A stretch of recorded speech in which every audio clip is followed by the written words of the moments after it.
ఏడాదికో వైవిధ్యం, ఏకదంతుని రూప నేపథ్యం, 70 అడుగుల ఎత్తైన ఖైరతాబాద్ మహాగణపతి విశేషాలు.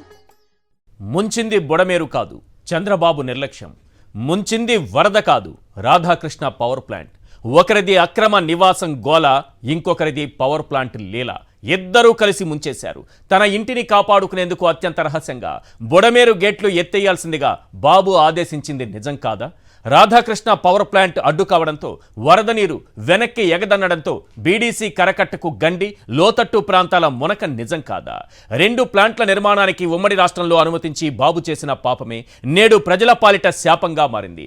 కృష్ణమ్మ సాక్షిగా ఒక్కటి మాత్రం నిజం.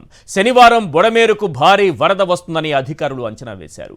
వెలగలేరు రెగ్యులేటర్ గేట్లు ఎత్తి వరదను దిగువకు వదిలేయాలని శనివారం మధ్యాహ్నంలోపే సమాచారం ఇచ్చారు. విలువైన దాదాపు 20 గంటల సమయాన్ని వృధా చేసిన చంద్రబాబు సర్కార్ తన ఇంటికి ముంపు తప్పదని భావించాక ఎవ్వరికీ చెప్పకుండా గేట్లు ఎత్తేయించారు. ముంపు ప్రాంత ప్రజలను హెచ్చరించారా? లేదా? సురక్షిత ప్రాంతాలకు తరలించారా? లేదు.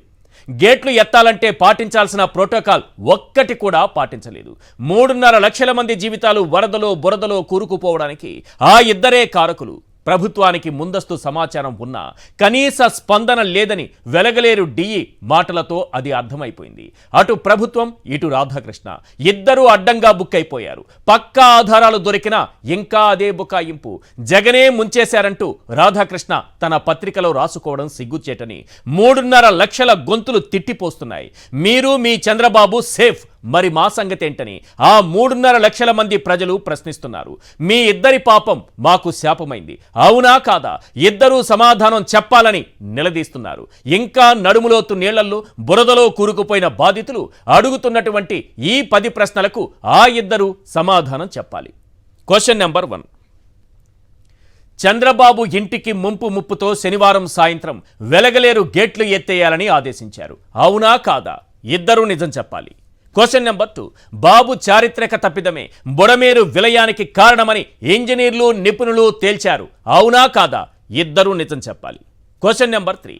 1వ తేదీ శనివారం ఉదయమే బుడమేరు వరదపై బాబు ప్రభుత్వానికి వెలగలేరు డిఈ సమాచారం ఇచ్చారు, అవునా కాదా? ఇద్దరూ నిజం చెప్పాలి. Question number 4.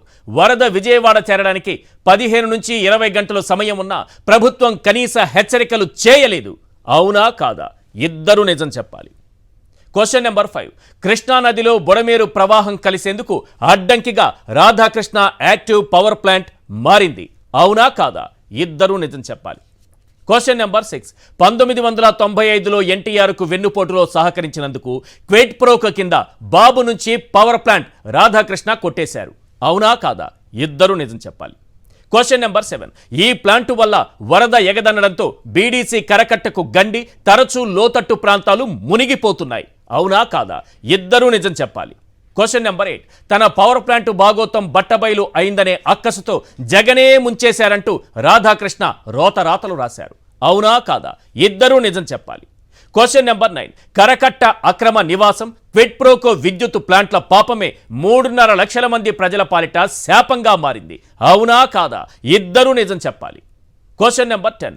ఆ ఇద్దరు తమ స్వార్థం కోసం బడుగు జీవుల బతుకులను వరదలో బురదలో నిలువునా ముంచేశారు, అవునా కాదా? ఆ ఇద్దరే నిజం చెప్పాలి. ప్రజలు అడుగుతున్నటువంటి, మరీ ముఖ్యంగా ఈరోజు 3.5 లక్షల మంది ప్రజలు అడుగుతున్నటువంటి ఈ 10 ప్రశ్నలకు ఆ ఇద్దరు సమాధానం చెప్పాలి.